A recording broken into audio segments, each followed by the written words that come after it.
get kids involved in extracurricular activities, two things tend to happen. One, GPA goes up and attendance increases. If we can get the GPAs up and attendance increasing, guess what? Graduation rates are going to increase too. Our esports programs should be aligned to our school or our school district's strategic goals.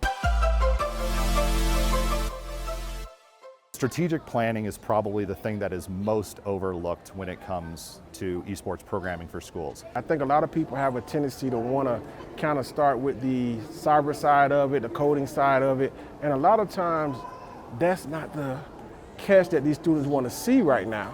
So it's almost like you kind of got to trick them a little bit to break down the game itself to allow them to see the other sectors that goes into scholastic esports. So what we do is we really just break down the game and put our students into different disciplines and competencies to allow them to explore what they want to do. What you are creating really, when we talk about inclusivity and accessibility, is building a digital walled garden where everybody can come and feel safe to play. So we want to make sure that we are reaching out to students who may feel marginalized or not a part of anything in your schools. The goal is to give kids some type of optimism beyond school. A lot of times they come from homes where they're not engaged in STEM activities. So when they come to our program, we want them to leave with ownership on what they want to do post-high school. Our e-board is our executive board of students. We have a president, vice president, secretary, and treasurer. Because they have a voice, they create everything. Within the program, it takes a lot of load off me, so I'm not pushing things on them. Another consideration is stakeholder engagement. While we are considering video games, there can be some pushback from the community. We grew from 30 kids to 120 kids in 1 year.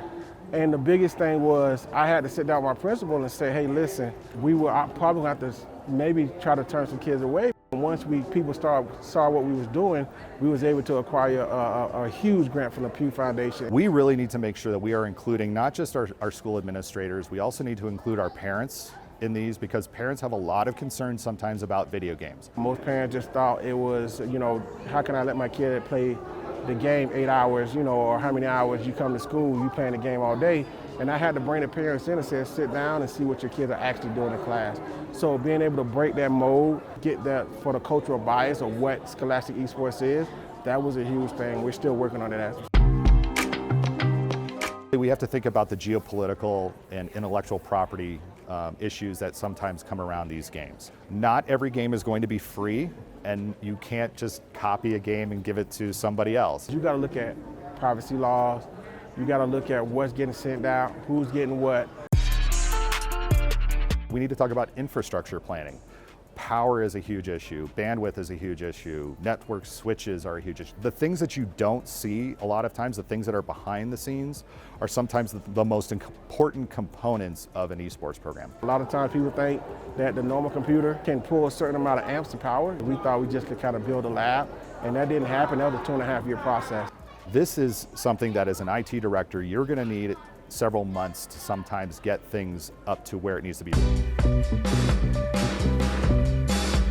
If you want to start an esports club, start small. Build your community, let your kids build your community. We need to have everybody pulling in the same direction and understanding that, yes, we want to make this good, but we have to make it the best it possibly can be for our students. We want them to have an amazing experience because you become responsible forever for what you have tamed.